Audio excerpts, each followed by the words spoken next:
Welcome to the JJ Virgin Lifestyle Show with celebrity nutrition expert, fitness Hall of Famer, and 4-time New York Times bestselling author, JJ Virgin. JJ is a warrior mom whose knowledge and expertise have helped change hundreds of thousands of lives with over 3.5 million podcast downloads and appearances on Dr. Phil, Dr. Oz, The Today Show, Rachel Ray, Larry King Live. Whoa. This show is about you, not about me.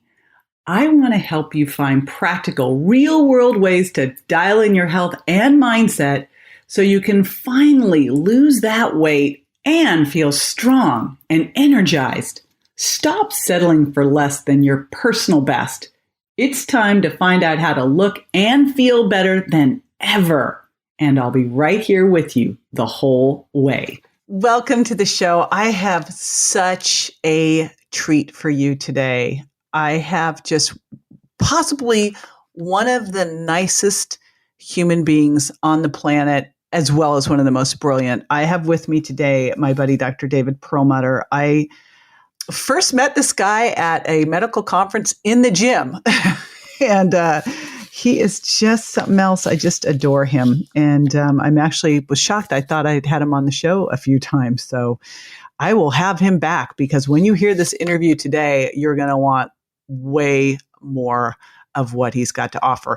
And one thing you'll want to do is get the show notes at jjvirgin.com/grainbrain. He has a great gift for you in his keto guide download, and I'll also link right to his book. He's got the next new revised edition of Grain Brain, and this was a massive runaway hit. Gosh, over 1 million copies out already. And now he just revised it, added new recipes, new research, everything else. You want to have this book. Even if you had the other book, I have the other book too. I got this one too. You're going to want to have it. So let me tell you a little bit about my buddy, Dr. Perlmutter. He is, by the way, he's my go-to guy. Anything comes up brain-wise, I text him what's going on. He can tell me in an instant. He's like, oh, that's blah, blah, blah. I'm like, you got to be kidding me. He is super brilliant.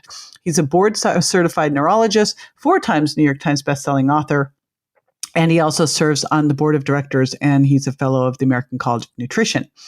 He got his MD from the University of Miami School of Medicine, where he was awarded the Leonard G. Roundtree Research Award. Hey, little side note, I actually was doing my grad degree there. I took a year off and went to University of Miami to study sports medicine, and I loved studying there. I was in the School of Medicine, and that's where I did cadaver dissection. So it brought back memories seeing that. He serves as a member of the editorial board for the Journal of Alzheimer's Disease and has published extensively in peer-reviewed scientific journals, including the Archives of Neurology, Neurosurgery, and the Journal of Applied Nutrition. He is also a frequent lecturer at symposia sponsored by institutions such as World Bank and IMF, Columbia University, Scripps Institute, New York University, Harvard, and serves as the associate professor at the University of Miami Miller School of Medicine. Lots going on. And I see him all the time. He's always lecturing at all of the top functional and integrative medical conferences, whereas I generally get to see him and hang out. He's done an amazing job with Grain Brain. It's been published in 34 languages, #1 New York Times bestselling book. He has some super cool books coming up. One he's been working on with his son as well. So we'll bring him back for those. I want to get right into this interview because it's just so juicy. But before I do, I have to do a shout out. Oh, I love this so much when I get to shout out one of our listeners who leaves a review. And these mean everything to us. So Chrissa, 73, left rocks, 5 stars. JJ has educated herself relentlessly. She healed her son's TBI and is teaching countless individuals how to live a healthier, happier life. Listen. And by the way, Dr. Perlmutter's, I actually used David's information to finally get my son, Grant, who had a severe traumatic brain injury, as a lot of you know, and nearly died. And he's now 110%, but I finally got him pushed over the edge to get his butt back to exercising with the information that I got from Dr. David Perlmutter. All right, Dr. David Perlmutter, welcome to the show. I cannot believe it took me this long to have you on. Oh, JJ, I'm delighted to be here. It is. I figured this was like your 10th time on the show. I had no idea. What can I say? I've had you on my show a couple times.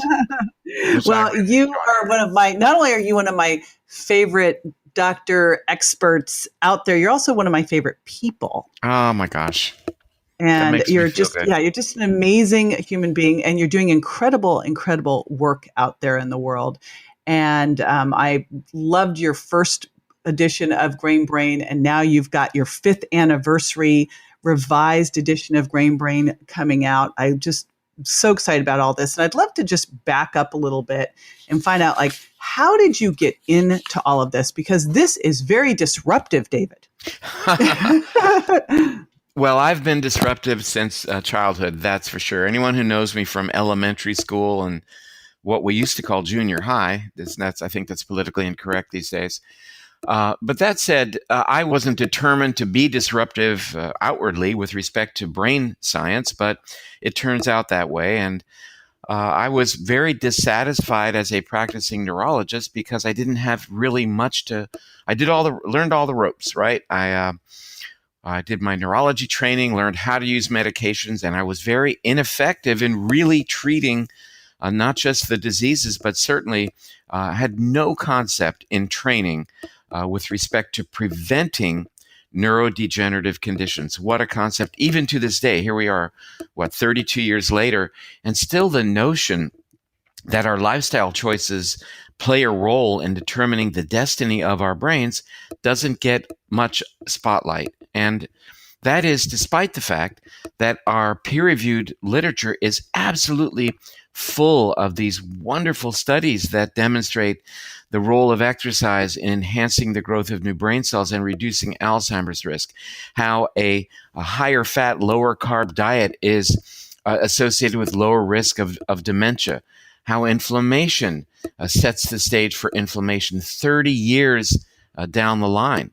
So, you see these types of studies, and I began implementing these concepts in treating patients and really was very, very supported by the results I was seeing. But I want to do things that I will not necessarily see the results of. And that is unlike wanting to do a procedure where you immediately the next day see that person is better because you did a heart transplant or whatever it may be. Preventive medicine doesn't pat you on the back that way, because you may not be around to see the fact that a certain percentage of your patients in 10 to 20 years seem to have a lesser risk of some problem. So there's not that emotional remuneration that you might get from intervening in an acute way. But that said, I realized that I needed to do that. I really embraced the whole idea of preventive medicine. And over the years, I've learned that, oddly enough, the brain seems to be most receptive to the lifestyle choices that we indicate to people are salubrious for them.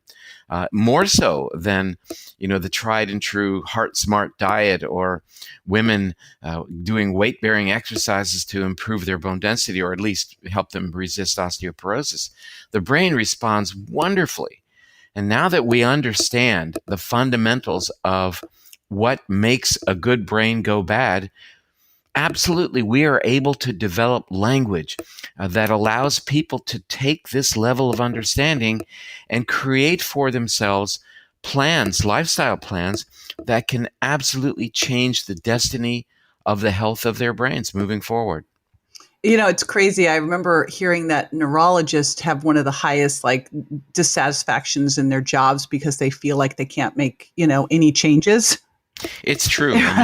It is absolutely a situation of diagnose and adios, meaning, we make the diagnosis with all of our sophisticated testing, but once that happens, okay, let me see the next patient. There's nothing that you can do to really help in many situations. Interestingly, just last month, the Journal of the American Medical Association published an incredible study. We've known for quite some time that the so-called Alzheimer's drugs don't work. But this study that was authored by a Dr. Richard Kennedy, a meta-analysis of 10 different studies involving more than 2,700 patients, found that not only do the so-called Alzheimer's drugs not work, but they actually are associated with a more rapid cognitive decline. Oh my Now, gosh. that takes your breath away. These are drugs that are sold, in the hundreds of millions of dollars worth, close to $1 billion worth of these drugs annually in America. Not only do they not work, which would be reason enough not to have them available, but they actually worsen the very problem that you're trying to treat. And here it was put out by the American Medical Association. Did you see this in the New York Times? Did you see it on the evening news? No. And it just reinforces the idea of who really is controlling what people become aware of, when at the same time we're seeing wonderful research that shows, for example, that having a higher fat, lower carbohydrate diet is associated with a reduced risk of developing Alzheimer's disease. You look at this, David. If that alone, that one statement there, if a drug did that, imagine that. Oh, yeah. I mean, imagine whether, it would be everywhere, right? And this is from the Mayo Clinic, published in the Journal of Alzheimer's Disease. Dr. Rosebud Roberts showed that those people who had a lower fat diet and had higher carbs had about an 83% increased risk of dementia, in contrast to those who had a higher fat diet whose risk was reduced by 46%. So, and you don't have to buy anything. You just have to change what you're eating. We got to talk about exercise and sleep, et cetera. But even if you just change the provision of your macronutrients, it's a major step in the right direction. Yeah. And we're talking Alzheimer's. It's just basic everyday living and how well you can think. And the fact you don't walk back into the bedroom and go, what the heck did I come in here for? It's like it can make a massive shift. I remember seeing a study that said if your fasting blood sugar is 90 or above, you have 5 times the likelihood of dementia. I mean, this is a lifestyle problem. It is. It's so true. Even that relationship, the relationship of blood sugar and a marker of average blood sugar being the A1C, these are associated with dramatic increased risk for dementia, even at levels below which diabetes is diagnosed. Even in the so-called pre-diabetic, your blood sugar is a little bit elevated kinds of levels. These levels are already associated with an increased risk for dementia, as well as brain shrinkage moving forward. It was an elegant study that was published in the New England Journal of Medicine back in September 2012. And again, the blood sugar levels were levels where your doctor's going to say, oh, you're not diabetic, everything's cool, keep doing what you're doing. Well, not so. Turns out that a blood sugar of 105, 110 already increases your risk for dementia. Well, the cool news about all this stuff, again, like you already said, is it's not going to cost you anything. It's switching behaviors. And granted, that's a lot more difficult for people than taking a pill, but it also is going to have a much bigger impact. So you wrote The Grain Brain, and I love this tagline of the surprising truth about wheat, carbs, and sugar, your brain's silent killers. I'll tell you what was so interesting. When my son Grant was in the hospital, coming out of his coma with his traumatic brain injury, I was bringing coolers of food in for him. I was making smoothies in the hospital. People were shocked. I had to put a sign up, David, that said, no Ensure, no Crystal Light. They actually wanted to give him Crystal Light. They were like, what is he going to drink? I go, water. It'll work great, but I had to, they were like shocked that I was bringing in all this stuff, giving them extra, all the fish oil and et cetera. And I was shocked that they weren't starting there. Like, it made no sense to me that they would want to give him sugar and carbohydrates, especially when his brain was so fragile. But when you talk about silent killers, let's expand on that, because that's a pretty dramatic, bold statement. It is. And I will say that was 5 years ago. And boy, did that raise some eyebrows, and which is good, because if you're not being a bit disruptive, there will be no progress. The ball won't move down the field. So you have to challenge the status quo. Status quo Ronald Reagan said was a Latin term for the mess we're in. And I think it's true. I mean, we cannot accept the status quo. So we challenge the carbohydrates, we challenge the sugar. And I think what we've learned over 5 years, which is now in the new book, is that indeed the literature, the research has been so supportive of that idea that blood sugar and increased insulin resistance are fundamental to the decline of the brain in the way that we then end up naming it Alzheimer's disease, affecting 40 million people around the world, costing this planet $1 trillion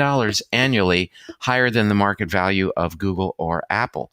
We have to look at it in that context, because as the Western diet spreads around the world, a diet that's profoundly higher in carbohydrate, lower in nutrient value, lower in healthful fat, we're seeing in lockstep increasing trends for both diabetes as well as you would expect, Alzheimer's disease. So it's crippling the brain function of the globe, and it's without a doubt strongly related to these dietary changes. So we went about to challenge this notion of carbohydrates and sugar being good for us 5 years ago. And as mentioned, it's been very supportive in terms of reviewing the literature. And, even the gluten story, I think, was considered way out there. I mean, we had William Davis's book, Wheat Belly, and Grain Brain coming out around the same time. And suddenly some people started to wonder about this dramatic change that occurred in the human diet just a few minutes ago in our history. In other words, the development of agriculture, growing wheat and other grains, happened just minutes ago. 10, 12,000 years in the course of our 2 to 2.5 million years on the planet is a blink of the eye. But what we know, interestingly, was going on before we developed agriculture was throughout that period of 2 million years plus, the size of the human brain increased threefold. And it continued to increase until oddly enough, about 12,000 years ago, when then it plateaued. And actually, since that time, our brains have shrunken by about 10%. So something dramatic happened that is causing the brain to shrink, that has led to increased loss of bone, poorer dentition. And the other thing we recognize in reference to our ancestors is there's been a dramatic change in the makeup of the gut bacteria as well. So I think there is truly a lot of validity in recognizing the so-called tenets of the paleo movement. In other words, looking at the relationship between environment, including food, activity, sleep, etc., and gene expression, and recognizing that our human genome has not had any significant change in at least 70 to 100,000 years, long before we had agriculture. And suddenly we send dramatically different signals to our genome by shifting from a diet higher in fat, much, much higher in dietary fiber, to a diet that is suddenly much higher in carbohydrates, much lower in dietary fiber.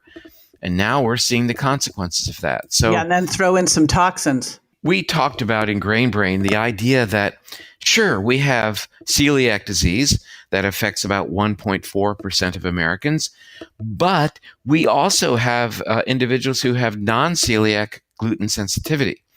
And we were, I must say, highly criticized for even bringing up a topic like that. It's like saying chronic Lyme disease that everybody pushed back against, et cetera. So, but now how validating for us that the Journal of the American Medical Association in 2017 was completely supportive of what we had written about. And indeed, Harvard research headed by Dr. Alessio Fasano absolutely confirms the validity of this term non-celiac gluten sensitivity that can have manifestations that have nothing to do with the gut, that can involve the brain, the skin, the heart, the immune system. Were we wrong about anything back in 2005? I think perhaps I don't want to say wrong, but we could have pushed harder to make our case. And, we did push pretty hard. But I think in moving forward, I will say to your audience that will our messaging be different 5 years from now? I think the answer is hopefully it will be.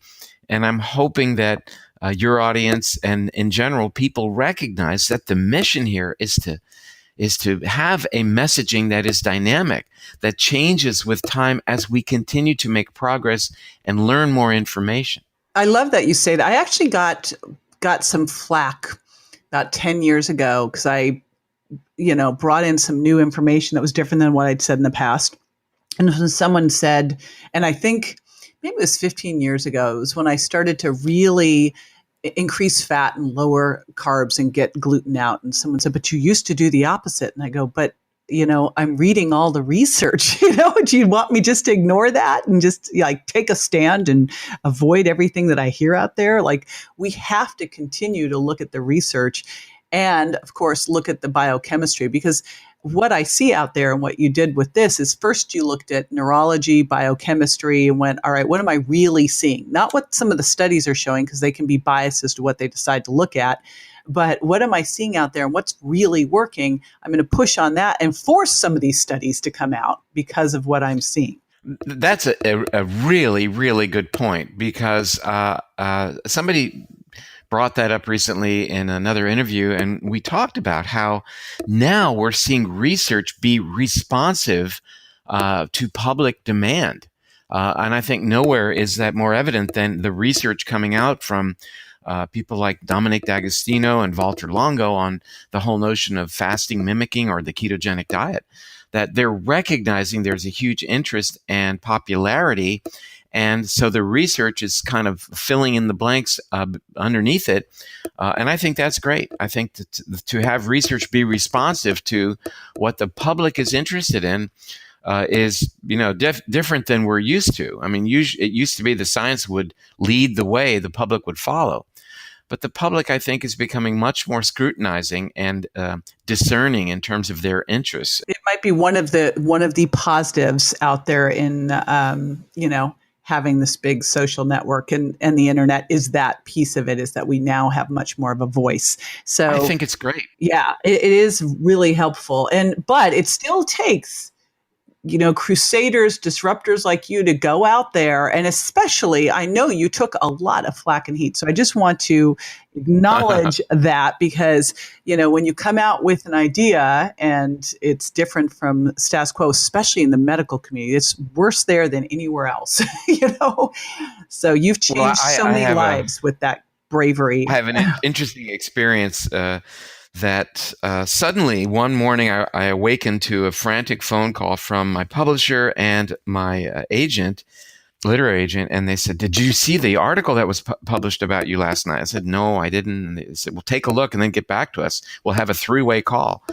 And there was a very long paper written in a very popular venue. And it was basically how wrong Dr. Perlmutter is, what a terrible person he is. And he told us we should be low fat 18 years ago, and now listen to what he says. And he did a study with glutathione and Parkinson's that didn't work. Parentheses from me to you. It worked very well. Thank you very much. And so we got back on our conference call and they said, "What are you going to do? How are you going to respond? What do you do now?" I said 3 words. I said, "God bless him." Because this was the best he could do to launch a book at the time about how good gluten is for you.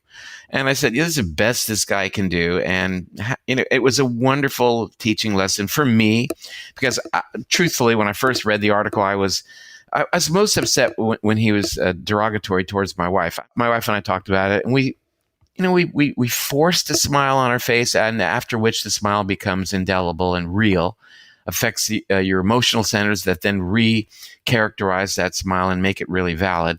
And we move forward. So that's the way it is. Again, I'll mention that it's very, very good for people like J.J. Virgin and David Perlmutter and so many of our colleagues that people do challenge us and push back.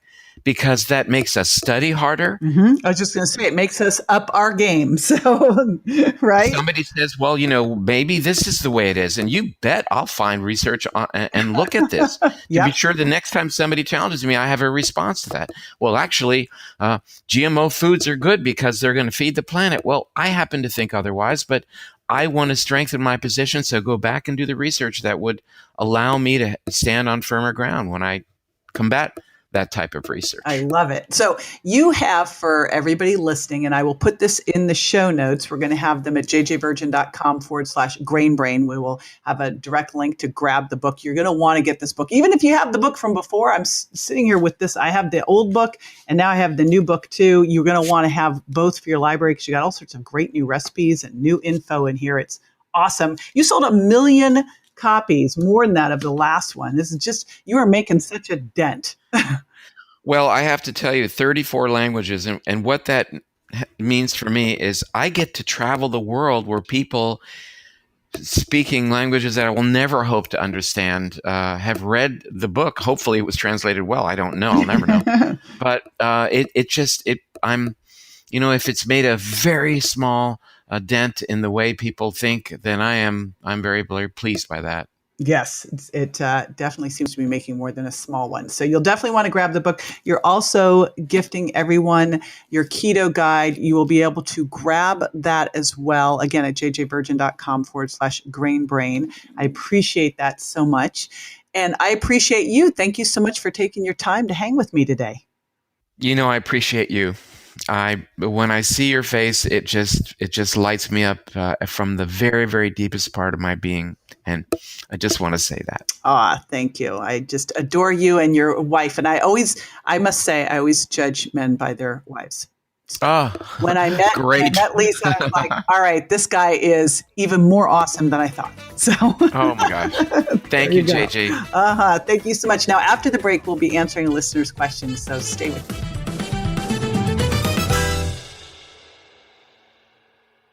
If you're over 35 or under stress, you might not be digesting protein well, and you may decide to take an enzyme product.